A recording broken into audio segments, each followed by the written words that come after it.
I think where folks may think a common narrative or a common belief system is time heals all wounds. And I will counter that and say physically, yes, time will not heal the wounds of the emotional body. We experience our childhood trauma as adults. And it's like, no, I'll just give it more time. I don't want to do anything about it. More time will do it. It's probably going to linger in there. I'll take up probably. There's a good chance that it could linger there and get worse before it gets better. And if that story is lingering, then there's going to be themes across our life. It's like if you have a friend has dated 10 different people, however, they're the same person, different contexts, similar themes, same thing with the stories. And then experience, it happens real time. People feel it in the moment. They can alleviate years of stories that hurt, haunt, taunt, annoy. They can alleviate anxieties. They can develop their sense of self, their character. That's NLSE. You're listening to Brainwork Framework, a business and marketing podcast, brought to you by focus-biz.com. Welcome back to another episode. With us today is a Clarity Consultant with Clarity Consulting with Kyle Smith. So excited to have him on. He is a developer of the neuro-linguistic somatic experience, and he's on a mission to defeat the victim mentality through a practical mindset coaching system for coaches, teachers, leaders, and influencers. Kyle, so excited to have you on. How are you doing today? I'm doing stellar, my friend. It's been a good day. It's been a good week, and I'm happy to be here. That is excellent. So excited to have you on. We always like to ask our entrepreneurs, what were you doing before that kind of led you into this entrepreneurial journey? And what are you doing today? Nice. In my personal lore, life story, there's three prominent chapters in my life. One was when it was my first job. And at that time, I think it was because there's a picture of me cooking scrambled eggs, and I would have been 11, 12 years old. And I enjoy cooking. I love to cook. It's fun. It just feels good to cook for other people and be able to do that. And I enjoy it. So my first chapter was pursuing a culinary career. I wanted to be a chef. And I was in the restaurant industry for very accurately 5 years, 3 months, and 14 days. And from there, my follow-up chapter was being a personal trainer in person first. And then from there, it turned into one-on-one, then one-to-many. And then it had online, and then I integrated nutrition.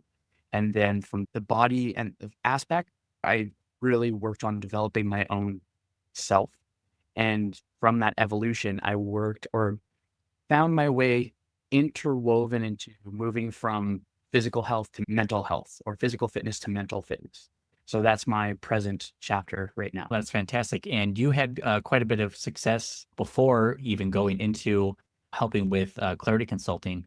I think a lot of business owners, entrepreneurs are struggling with kind of their mindset, how to be more productive. And the mind can either be their greatest asset or a big weakness to them. How do you kind of approach the situation with a lot of these people you help within your program? The first thing would be trying to have an understanding of what the context of their situation is, because every person's going to be subjective. However, there is themes that you can see with individuals. And some of the themes that may hinder progress is just a resistance towards fear. It could be a resistance towards judgment. It could be a resistance towards self-sabotage, or is a resistance that's inspired by self-sabotage. And I define self-sabotage as active procrastination, preventing progress, and rejection, where we're rejected from a community and a group. So if we have one of those points of points that are inspiring resistance, then we're less action prone to move towards the thing that we want. So oftentimes folks will want to work inwards first and then move outwards. Or actually, it's not folks will want to, it is working inwards, then moving outwards. So decreasing the resistance, what are the themes, what's inspiring these, and then figuring out someone's own personal lore, their stories. Example being 1, 2, 10, 100 people. Overall, it's relevant. However, for the example, let's say 99, because I like this one. 99 people say that you are incapable of doing the things in order to get what you want. Most people are 100% right and 99% wrong. All it takes is that one moment, that one opportunity to say, I do know what I am doing. And then the naysayers, the smack talkers, the people behind us rather than ahead of us, because you're never going to be smack talked by someone working ahead of you. that's on the same journey, is always going to be people behind you that are going to be smack talking you the most. And that's okay. Take it. I receive that as a compliment. If I overhear someone smack talking me, I'm like, cool, that's interesting. And it comes down to our self-image. Like our self-image is influenced by our mindset. And I define mindset as the stories we tell ourselves about ourselves or our opinion of ourselves or self-image. And when we have a practical definition where people may think, I want to really improve my mindset. What does that mean? What does it look like? And what are you using to contrast your present behavior with past behavior to show that you're making progress? So when we have a practical definition, we can think higher of ourselves, lesser of ourselves, and then we can adjust accordingly until we find our personal Goldilocks zone, our sweet spot. Nice. It's something that these business owners with mindset, no matter if you're someone who struggles from time to time or it's kind of this overreaching cloud that always seems to hang over you, we kind of battle with ourselves with our mindset. You kind of have a different approach to this flaw about people make about mindset. Can you tell me more about this flawed thinking with people's mindset? The flawed thinking in people's mindset is thinking that they have no control over it, that they are not capable of influencing their mindset. Another thing that I believe is flawed when people think of mindset is something that just happens where we're in a point in time where we can outsource our solutions to other people. And so we're pointing, oh, that's going to improve my mindset. You can go Oprah style. Everyone has mindset underneath their chair. Just go for it. And so with that, I think that the flaw is not an external journey, it's an internal journey. Because if the mindset is our opinion of ourselves, that's where our starting point is. What is our opinion of ourselves? Am I someone that I want to go and hang out with, that I want to go on a hike with, that I want to have smoke a joint with? Am I someone that I want to be around? And that's the first start because it goes inwards, not outwards. So all my work is up in the brain and into the heart. That's smart. I like that approach because, yes, there are a lot of people who think these external experiences are going to somehow help shape and improve their life instead of actually looking inward and kind of going through that process. Something that you focus on is more on loving relationships with yourself and with others. Why do you think that is so important? Because I don't think people realize how infectious that could be. Yes. Oh my goodness. You just got my brain going on a solid mile a minute, my man.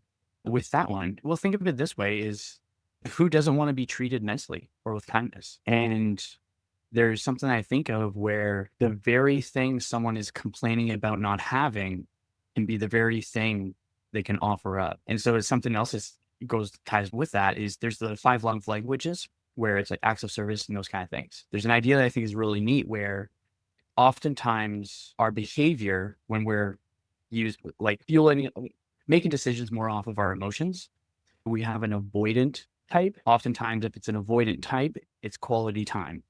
That's the love language. And I think when someone's developing a better relationship with themselves, then the relationships outside of us are going to be a reflection. I think that even over time, as I've changed personally, I have a lot of the similar friends that have seen that growth and it's been different because I think that when it comes to building our fellowship or the people that we make space for, think about the people that bring you support, not the people that you believe you're expected to be around. I don't think we don't live. I'm going to change that up because when we live into other people's expectations in order to fit into a group, then we are not bringing ourselves to the table. We are becoming a duplicate of other people's expectations. And when we remove the external expectation and think, how would I show up for myself? Would it be punctual? Would I encourage myself? Would I demean myself? Would I support myself? Will I behave with courage? Will I develop my knowledge? Will I grow wiser because I've learned how to solve problems and turn my problems into passions? And so it's just going to flow outwards. It's going to improve from an external standpoint. I also think that what a common denominator is in each of these in any context is being the person that introduces new change or introduces that new open heart or introduces hugs when someone wasn't even a hug or introducing questions when normally you would be yelling. So then that's how it would hugely impact the community. And I think it's not trying to fit in somewhere, it's creating your own community based off of the values and the virtues and the characteristics and the behaviors that you hold yourself at a standard to, and you introduce to others so that they can either take in what resonates and then reject what doesn't. And that filters out the people as well. Absolutely. It's almost like you're externalizing or projecting the things that you would want others to do for you, what you would want to receive, that more positive mindset, the hugs, kind of putting yourself on there. You kind of have to be the change you want to be first. And I think that kind of has that snowball effect where one change a day becomes two, and suddenly, wow, I didn't realize how positive this change has affected me now. But that's important for everybody. When you were kind of working with the physical fitness side, did that carry a lot of similarities with what people had going on in their mindset first? Like maybe they thought the physical fitness was going to help relieve some of that. Do you see a lot of similarities in those clients or some of the work that you've been doing across that spectrum? Yeah. In retrospect, it's the mind that's going to prevent someone from progressing. Because I had two cool experiences with two clients, one that I had like back to back. And the first one, and there's side by side, similar goals, similar body type. The only difference was age. The second person was older. At that point, I didn't have the same communicative skill set. And upon reflection, I was trying to pull him up to where I thought he could be rather than meeting him where he was. And our conversations were awesome because we would talk about mindset stuff often and things were clicking, things were resonating.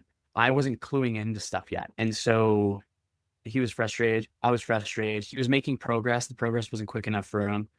And so we decided to part ways. And we're like, okay, cool. And then I had my own little dilemma of thinking, oh my God, is it the practice? Like, how is it that he wasn't able to make progress? Because I wanted to go through it and test it. And then the follow-up fella absolutely crushed it. So I thought it was the practice, had the fellow next up. So it was an A/B test, more or less. And he slayed it. He went from 235 to 195, 195 to 199 within a 3-month span. And the biggest complaint he had was having to buy more clothes because he doesn't like spending money on himself. That's a good problem to have, right? Yeah. Honestly, it was like an existential crisis for him. It was crazy. And so I was like, okay, it's not the practice. So what was it? It was my communication. It was something on my end. Because I see me and the first client as really good coach client vibes, not the right timing though. It wasn't the right timing. Although I'm just grateful for what happened as well, because it's helped with all this. Then I more or less just wanted to go and figure out how to develop the mind, and knowing the combination of the two, whereas the physical and the mental, if I were to do something where later on down the line and people were asking for a physical fitness and mindset program, something along those lines, that would be sharp. And I would go about it in a different way where I would work with the mind first and then get them to do something simple in their other time, and then figure out with more detail where they want to go and what they can incorporate. Is it going to only be walking? Is it going to the gym? Are you doing calisthenics? Like, what's the thing that's resonating? Are you going to go play pickleball? Are you going cross country skiing? Any of these things, and then just slowly integrating it. Because once we go with simple and integration, then we have like a light speed effect, where it's not a snowball effect where we're accumulating mass, which if we accumulate mass, we're eventually going to hit something. That mass is going to freaking blow up. It's going to just destroy. It's done. It's freaking done. I like to go in the reverse, where we go with a light speed effect. We remove as much mass as possible to move as quickly as possible. And so it's focusing on the 20% that yields the 80% results. It's going to the base fundamentals and then moving into the more creative aspects after the foundation's set. Because it's always going to be the simple, boring, done over a long duration of time stuff that people are the most resistant, because it doesn't happen fast enough. However, it's also the fastest way of getting to where they want to go. So it's like, okay, I guess you got to choose which freaking direction you're floating with, bro. It's so true. The things that we know work, diet and exercise, we are so resistant to that because we know it works, but it takes a long time, that we're willing to try these other shortcuts. We may get excited about new ideas, but I think within that client experience, that exchange, you had your own aha moment where after some reflection, you said, maybe I needed to change the way I communicated. And now it gave you a new perspective on how to approach the situation. And I'm sure that created a better client experience moving forward. If you ask any business owner, none of them have had 100% success rate. There's always an upset customer. But these are learning experiences for us to understand what went wrong, what to do better. And it's up to us to be willing to learn and change, as opposed to it's the world that's wrong. Obviously, I don't need to change anything. Nothing's wrong, but that's important for us. Yeah, absolutely. I could tell you're thinking about ads. Maybe I sparked your mind. Yeah, it's interesting. Honestly, Absolutely. This is the type of conversation that people need to have in order to understand the thought process, how our minds work. They can either be our greatest asset or our biggest weakness sometimes. It's unfortunate because it's a pretty cool tool. It's amazing what it can do.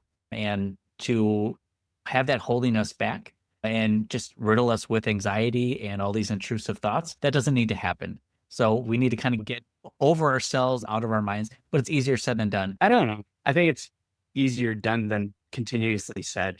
Hey, I like it. Because that's what it is. It's the resistance that I was talking about earlier. That resistance is our older version of ourselves wanting things to stay the same. And I do character construction in my work too. So we have the inner rival and the inner role model.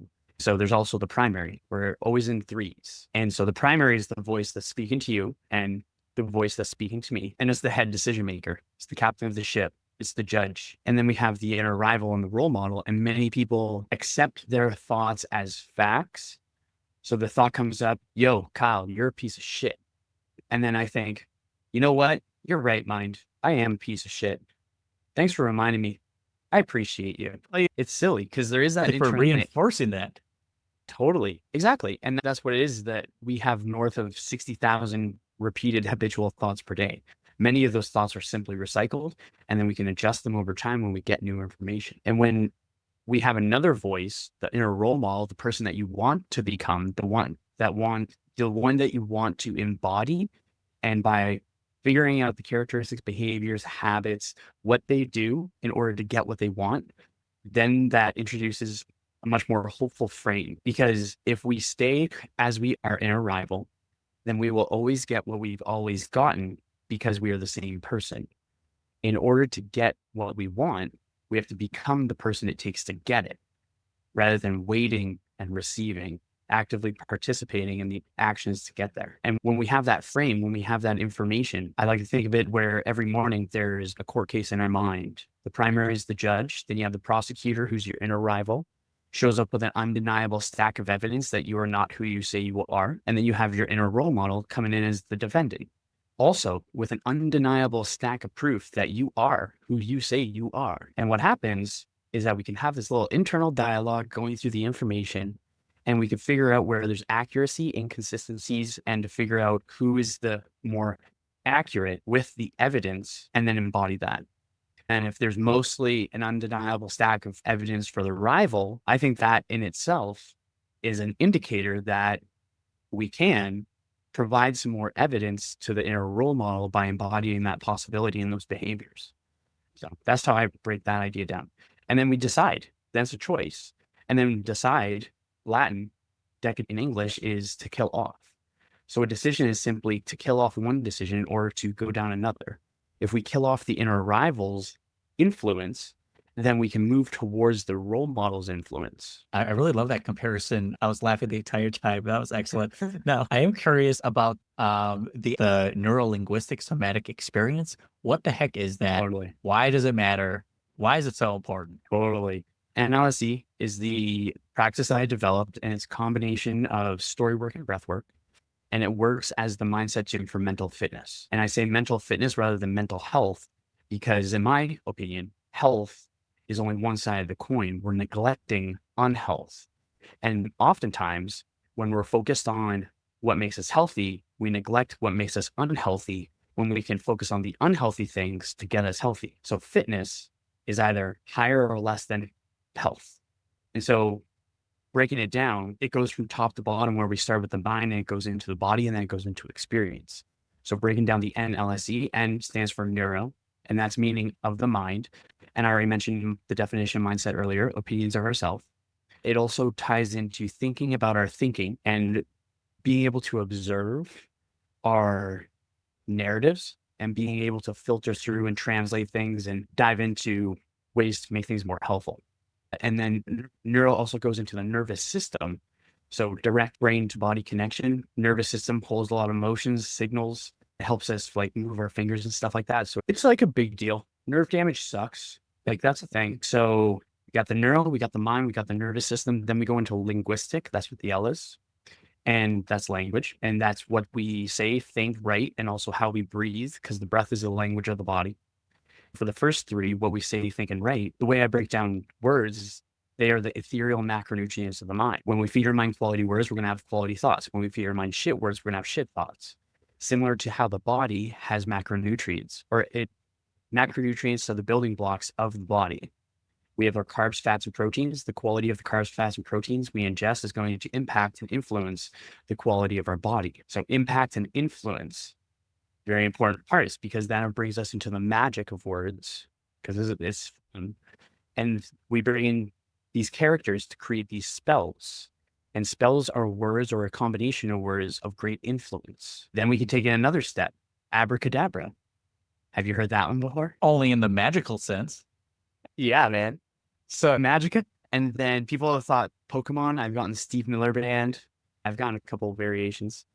And so abracadabra is an old language, 3,000-year-old language. It's Aramaic. And translated to English, it's with my words I create. Literally translated, with my words I create. So we have our words, and then we can create those spells. And those spells create stories. Those stories are going to influence, actually brings up the stories, then we attribute a meaning to the story. That meaning to the story is then going to influence how we feel. So that's how words are the building blocks of how our mind is structured. Then how the breath is the language of the body. When you're breathing high and tight, you're good to fight. When you're breathing low and slow, you're good to flow. And when you can think of it, you can recognize it. You could be in a setting where you're having a chill experience, you're vibing, you're hanging out with your peeps. You're like, this is cool stuff. I'm happy. Like I'm a happy camper. And then you notice you're breathing much more upregulated into your chest. Then you can actually take a second and think, why am I breathing up in my chest? Like, why am I starting to increase my heart rate? Why am I starting to feel a little bit, my temperature increase? What's going on? Look around, nothing's going on. So there's something that is in my mind that is influencing how I feel. It's like, I'm good. There's nothing to be concerned about. Take a breath in, take it from the chest, drop it down into the belly. So that way you can converse with your subconscious, your body, your animal being, to be able to say, no, we're good. So that way it's like having a leash on a dog. You're training the dog. And then somatic, S. Somatic is of the body, and that is the physical body, and that is also the emotional body. And how they differ is that the physical body is time-bound and passive. So if we cut our finger, it's going to heal over time without our intervention. The energetic body, the emotional body, is different. It's timeless. It is active. It takes active participation in the processing of unmetabolized emotions in order to alleviate ourselves of stories that hurt, haunt, taunt, annoy, or fearful of. So then by actively participating in it, we flow it out, we process it. I think where folks may think a common narrative or a common belief system is time heals all wounds. And I will counter that and say, physically, yes, time will not heal the wounds of the emotional body. We experience our childhood trauma as adults. And it's like, no, I'll just give it more time. I don't want to do anything about it. More time will do it. It's probably going to linger in there. I'll take up probably. There's a good chance that it could linger there and get worse before it gets better. And if that story is lingering, then there's going to be themes across our life. It's like if you're dating, if you have a friend has dated 10 different people, however, they're the same person. Different contexts, similar themes. Same thing works with stories. And then experience. It happens real time. People feel it in the moment. They can alleviate years of stories that hurt, haunt, taunt, annoy. They can alleviate anxieties. They can develop their sense of self, their character. That's NLSE. I love that. That's beautiful. Now, Kyle, we only have a few more minutes. I wanted to ask, where can people connect with you and find you online? clarityconsultant.ca is my website. And then for my social medias, it's a Dapper Dude Kyle, DAPPERDUDEKYLE. And if you want to shoot me a message, go to my Instagram because that's my fastest response. Very nice. And we'll have the links available down in the description and show notes so you can get connected with Kyle. It is almost the end of 2024 here. What are you most excited for leading into 2025? And then we'll be wrapping up the show. Okay. I'll go with a personal one. and then I'll go with maybe a business one. So personal one that I'm pretty excited for. I'm not sure if anything's going to happen. I don't know what it's going to be like. However, I know that at a celestial scale, it's really cool timing. And on January 25th, there's something like 6 planets that are going to be in alignment. And this is something that happens very seldom in a lifetime. So I view it as something where it's really, oh, wow, that's cool. A universal clock is coming. It's like when the 2 clock hands are on both at noon, where they're just like lined up. So I'm personally excited for that. I'm curious to see if anything happens, if you could feel like a different pull or anything. So that's my personal one. And then for everything else, honestly, I'm excited for this practice that I developed, and excited to see how many more people I get to help with it. And the reception and the reviews from folks already has been phenomenal, and it's very fulfilling. So I have the intention of turning it into a stadium, growing it into a stadium, not building a house. So I have a very big vision for what I can do with this. That's I'm very exciting. excited. And obviously, many people are enjoying your services and what you do. You have a lot of great experience, and your approach and your thinking mindset, I think, is rock solid. So I appreciate you coming on and sharing your tips and tricks and insight with us. Appreciate it, Cal. Thank you so much. Very much for having me. Always a good conversation with you, my friend. Absolutely. Same here. Thanks so much.